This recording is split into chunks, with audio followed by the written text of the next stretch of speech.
Mr. and Mrs. Brown first met Paddington on a railway platform.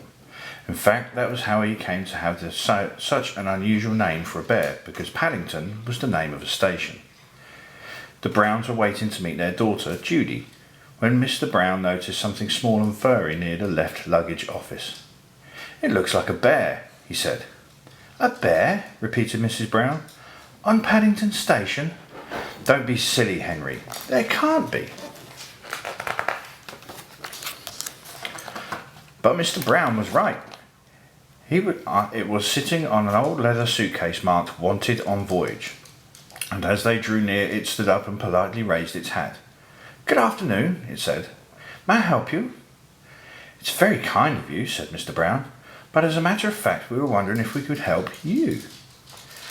"You're a very small bear," said Mrs. Brown. "Where are you from?" The bear looked around carefully before replying. "Darkest Peru. I'm not really supposed to be here at all. I'm a stowaway."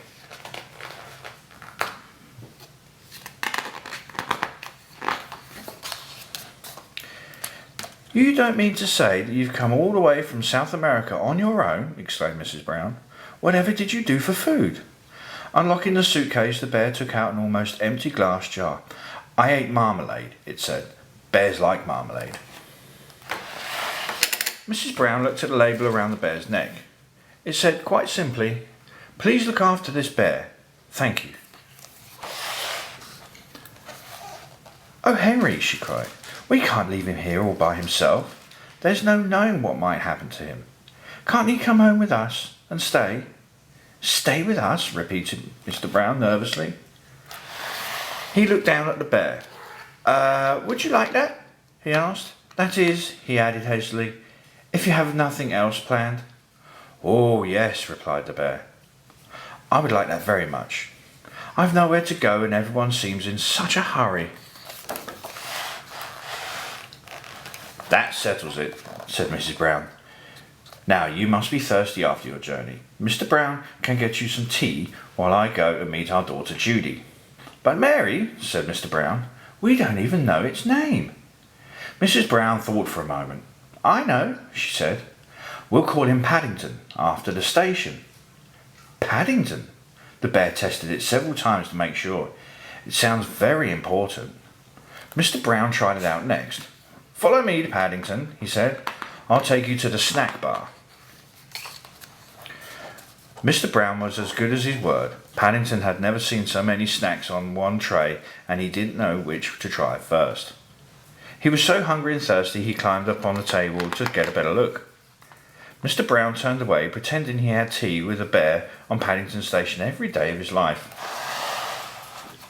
"Henry," cried Mrs. Brown, when she arrived with Judy, "what are you doing with that poor bear?" Paddington jumped up to him and raised his hat, and in his haste he trod on a strawberry tart, skidded on the cream, and fell over backwards into his cup of tea. "I think we'd better go before anything else happens," said Mr. Brown. Judy took hold of Paddington's paw. "Come along," she said. "We'll take you home and you can meet Mrs. Bird and my brother Jonathan."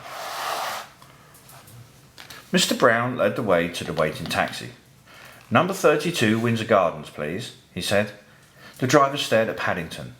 "Bears is extra," he growled. "Sticky bears is twice as much.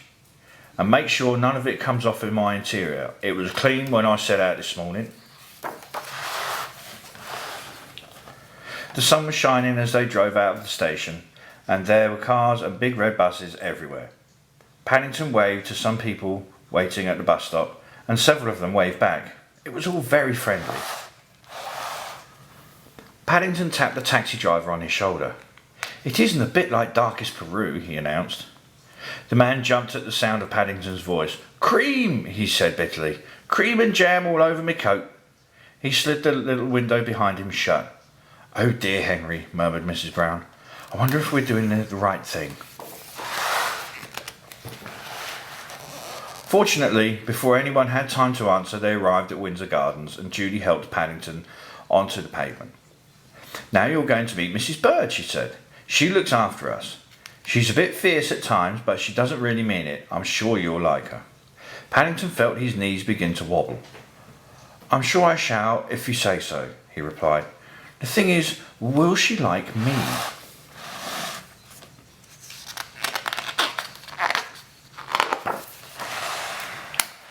Goodness gracious, exclaimed Mrs. Bird.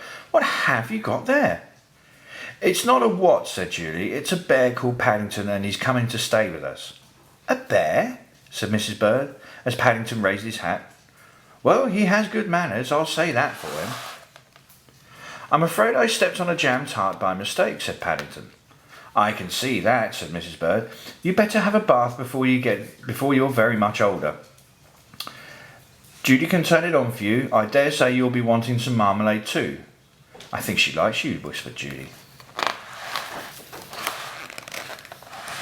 Paddington had never been in a bathroom before, and while the water was running he made himself at home. First of all he tried writing his new name in steam in the mirror. Then he used Mr. Brown's shaving foam to draw a map of Peru on the floor. It wasn't until the drip landed on his head that he remembered what he was supposed to be doing. He soon discovered that getting into the bath is one thing, but quite another matter getting out again, especially when it's full of soapy water. Paddington tried calling out, "Help!" at first in a quiet voice so as not to disturb anyone, then very loudly, "Help! Help!" When that didn't work, he began bailing the water out of his hat, but the hat had several holes in it, and his map of Peru soon turned into a sea of foam.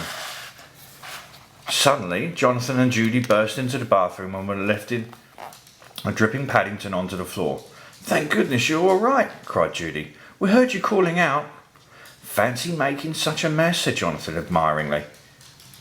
"You should have pulled the plug out." "Oh," said Paddington. "I never thought of that." When Paddington came downstairs, he looked so clean no one could possibly be cross with him. His fur was all soft and silky, his nose gleamed, and his paws had lost all traces of jam and cream. The Browns made room for him in the small armchair, and Mrs. Bird brought him a pot of tea and a plate of hot buttered toast and marmalade. "Now," said Mrs. Brown, "you must tell us all about yourself. I'm sure you've had lots of adventures." "I have," said Paddington earnestly. "Things are always happening to me. I'm that sort of a bear." He settled back in the armchair. "I was brought up by my Aunt Lucy in darkest Peru," he began. "But she had to go into a home for retired bears in Lima." He closed his eyes thoughtfully, and a hush fell over the room as everyone waited expectantly.